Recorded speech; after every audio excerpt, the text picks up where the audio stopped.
we will be welcomed in Turin, Italy.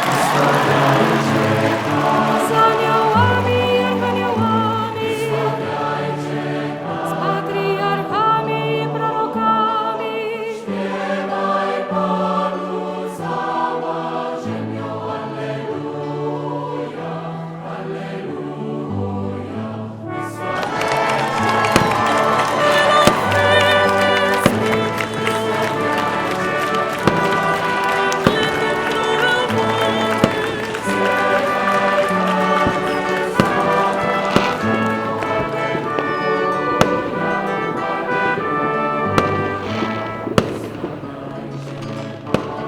Él guía nuestros pasos.